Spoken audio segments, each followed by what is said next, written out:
നമസ്കാരം. ന്യൂസ് കേരള പ്രധാന വാർത്തകളുമായി CK നാസർ കാഞ്ഞങ്ങാട്. ഡൽഹിയിലെ സിവിൽ സർവീസ് പരിശീലന കേന്ദ്രത്തിന്റെ ബേസ്മെന്റിൽ വെള്ളം കയറി 3 വിദ്യാർത്ഥികൾക്ക് ദാരുണാന്ത്യം. ഡൽഹിയിലെ രാജനേന്ദ്ര നഗറിലുള്ള റാവോസ് UPSC പരിശീലന കേന്ദ്രത്തിലാണ് സംഭവം.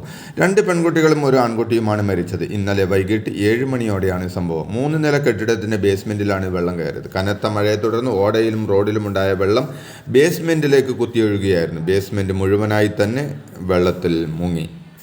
ജമ്മു കാശ്മീരിലെ കുപ്വാരയിൽ നടന്ന ഏറ്റുമുട്ടലിൽ വീണ്ടും സൈനികന് വീരമൃത്യു. ആക്രമണം നടത്തിയത് ഭീകരമായുള്ള ബന്ധമുള്ള പാക് സൈന്യമാണെന്നും പാകിസ്ഥാന്റെ സൈന്യത്തിന്റെ ആക്രമണം പരാജയപ്പെടുത്തിയെന്നും സൈന്യം അറിയിച്ചു.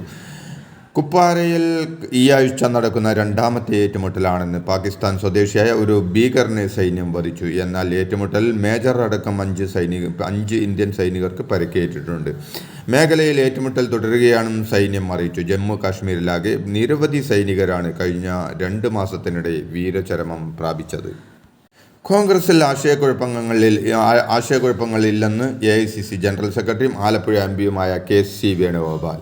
ചെറിയ കാര്യങ്ങൾ പർവ്വതീകരിക്കുകയാണെന്നും തെറ്റായ വാർത്തകൾ ചില കേന്ദ്രങ്ങൾ പ്രചരിപ്പിക്കുകയാണെന്നും ഇതിനെതിരെ മുഖം നോക്കാതെ നടപടിയുണ്ടാകുമെന്നും അദ്ദേഹം പറഞ്ഞു. VD സതീശൻ ഏകപക്ഷീയമായി തീരുമാനമെടുക്കുന്ന ആളല്ല. സുധാകരനും VD സതീശനും പാർട്ടിക്ക് ഒരുപാട് സംഭാവനകൾ നൽകിയ ആളുകളുമാണ്.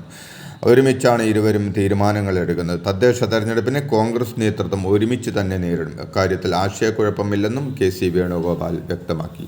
കോൺഗ്രസ് പാർട്ടിയിൽ തർക്കമെന്ന വാർത്തകൾക്ക് അടിസ്ഥാനമില്ലെന്ന് പ്രതിപക്ഷ നേതാവ് VD സതീശൻ പറഞ്ഞു. വിമർശനം നല്ലതാണ്. വിമർശനം ശരിയാണെങ്കിൽ തിരുത്തും, അല്ലെങ്കിൽ വിമർശിക്കുന്നവരെ പറഞ്ഞു മനസ്സിലാക്കും. നേതാക്കൾ സ്വയം നവീകരണത്തിന് വിധേയരാകണം. എന്നാൽ വിമർശനം മനഃപൂർവ്വമാകരുത്, അത് ഗുണപ്രദമാകണം. മാധ്യമങ്ങൾക്ക് വാർത്തകൾ കൊടുക്കുന്നത് ചിലർക്ക് രോഗമാണ്. ഉള്ളതും ഇല്ലാത്തതും പറഞ്ഞതും പറയാത്തതും കൊടുക്കുന്നു. അത് മാധ്യമങ്ങൾ വാർത്തയാക്കുകയാണ്. ദൈവം പോലും വിമർശിക്കപ്പെടുന്ന കാലമാണിതെന്നും VD സതീശൻ പറഞ്ഞു.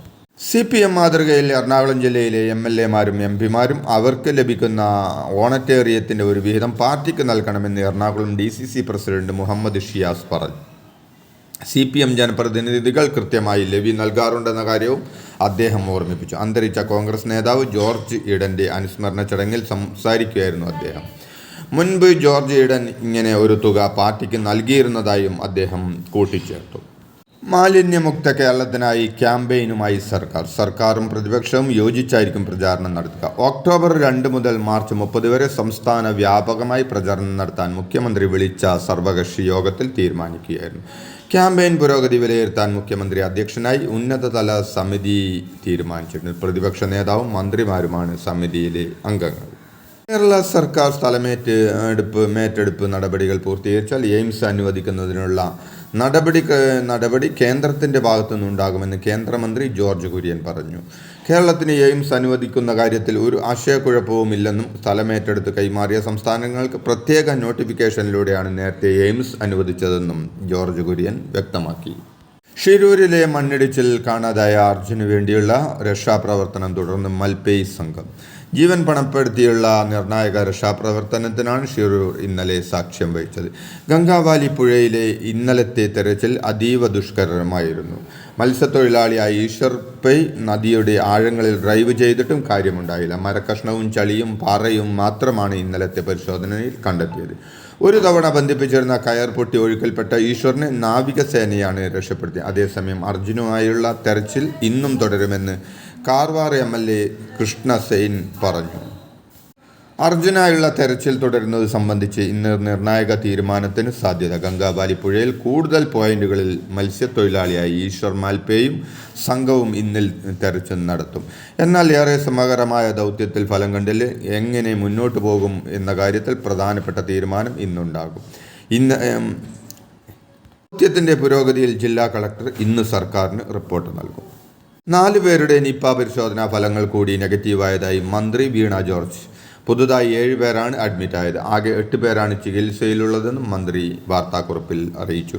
472 പേരാണ് നിലവിൽ സമ്പർക്ക പട്ടികയിലുള്ളത്. അതിൽ 220 പേരാണ് ഹൈറിസ്ക് വിഭാഗത്തിലുള്ളത്. ഇതുവരെ ആകെ 836 പേർക്ക് മാനസിക ആരോഗ്യ സേവനങ്ങൾ നൽകിയിട്ടുണ്ടെന്നും മന്ത്രി പറഞ്ഞു. അമീബിക് മസ്തിഷ്ക ജ്വരം ബാധിച്ചു കോഴിക്കോട് സ്വകാര്യ ആശുപത്രിയിൽ ചികിത്സയിലുള്ള 3.5 വയസ്സുകാരൻ്റെ ആരോഗ്യനില ഗുരുതരമായി തുടരുന്നു. വെന്റിലേറ്ററിൽ കഴിയുന്ന കുട്ടി മരുന്നുകളോട് പ്രതികരിക്കുന്നുണ്ട്, പക്ഷേ ആരോഗ്യത്തിൽ പുരോഗതിയില്ലെന്ന് ഡോക്ടർമാർ പറഞ്ഞു. അമീബിക് മസ്തിഷ്ക ജ്വരത്തിൻ്റെ ലക്ഷണങ്ങളോടെ ഇതേ ആശുപത്രിയിൽ തുടരുന്ന കോഴിക്കോട് സ്വദേശിയായ 4 വയസ്സുകാരൻ്റെ ആരോഗ്യനിലയിൽ പുരോഗതിയുണ്ട്. മധ്യ കേരളത്തിലും വടക്കൻ കേരളത്തിലും അടുത്ത 4 ദിവസം ശക്തമായ മഴയ്ക്ക് സാധ്യത. ഇന്ന് വടക്കൻ കേരളത്തിൽ അതിശക്തമായ മഴയ്ക്ക് സാധ്യതയുണ്ട്. ഗുജറാത്ത് തീരം മുതൽ വടക്കൻ കേരള തീരം വരെ ന്യൂനമർദ്ദപാത്തി സ്ഥിതി ചെയ്യുന്നുണ്ട്. ഉയർന്ന തിരമാലക്കും കടലാക്രമണത്തിനും സാധ്യതയുള്ളതിനാൽ കർണാടക തീരത്ത് മത്സ്യബന്ധനത്തിന് വിലക്കേർപ്പെടുത്തി. CPI നേതാവ് കെ ശിവരാമനെ LDF ഇടുക്കി ജില്ലാ കൺവീനർ സ്ഥാനത്ത് നിന്നും നീക്കി. മുന്നണി മര്യാദകൾ ലംഘിച്ച് സമൂഹ മാധ്യമങ്ങളിൽ അഭിപ്രായ പ്രകടനങ്ങൾ നടത്തുന്നുവെന്ന വിമർശനം LDFിൽ നിന്ന് തന്നെ ഉയർന്ന പശ്ചാത്തലത്തിലാണ് കെ ശിവരാമനെതിരെയുള്ള നീക്കം. ശിവരാമന് പകരം ജില്ലാ സെക്രട്ടറി സലീം കുമാറിനായിരിക്കും LDF ജില്ലാ കൺവീനറുടെ ചുമതല. തദ്ദേശ സ്വയംഭരണ സ്ഥാപനങ്ങളുടെ പദ്ധതി രൂപീകരണത്തിൽ മാലിന്യ സംസ്കരണ പദ്ധതികളുണ്ടെന്ന് ജില്ലാ ആസൂത്രണ സമിതികൾ ഉറപ്പാക്കണമെന്ന് തദ്ദേശ സ്വയംഭരണ വകുപ്പ് അഡീഷണൽ ചീഫ് സെക്രട്ടറി ശാരദാ മുരളീധരൻ്റെ പ്രത്യേക നിർദ്ദേശം. ഇക്കാര്യത്തിൽ ജില്ലാ കളക്ടർമാർ പ്രത്യേക ശ്രദ്ധ നൽകണമെന്ന് അവർ നിർദ്ദേശിച്ചു. CPM നേതൃത്വത്തിനെതിരെ തുറന്നടിച്ച് CPM മുൻ സംസ്ഥാന കമ്മിറ്റി അംഗം CKP പത്മനാഭൻ. തന്നെ പാർട്ടിയിൽ കരുതിക്കൂട്ടി പാർട്ടിയിൽ നിന്ന് പുറത്താക്കിയ ആളുകളാണ് CPMനെ ഇന്നത്തെ അവസ്ഥയിലെത്തിച്ചതെന്നും പാർട്ടിയിലെ വിഭാഗീയത അധികാരത്തെ ചൊല്ലിയാണെന്നും അതിൻ്റെ ഇരയാണ് താനെന്നും CKP തുറന്നടിച്ചു. ജനങ്ങൾ വെറുക്കുന്ന രീതിയിൽ പാർട്ടി എത്തിയതിൽ പരിശോധന വേണമെന്നും താഴെത്തട്ടിൽ അല്ല മുകളിൽ തന്നെ തിരുത്താൻ വേണമെന്നും CKP കൂട്ടിച്ചേർത്തു.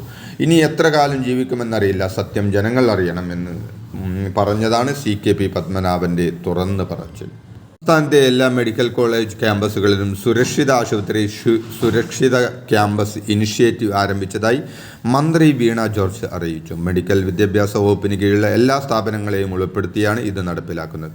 അതാത് സ്ഥലങ്ങളിലെ ഇലക്ട്രിക്കൽ AEമാരുടെ നേതൃത്വത്തിൽ ലിഫ്റ്റുകൾ, മറ്റു ഉപകരണങ്ങൾ എന്നിവയുടെ സുരക്ഷ ഉറപ്പുവരുത്തി വരുന്നതായും മന്ത്രി പറഞ്ഞു. ഇതോടെ ഇന്നത്തെ പ്രധാന വാർത്തകൾ സമാപിച്ചു. നന്ദി, നമസ്കാരം.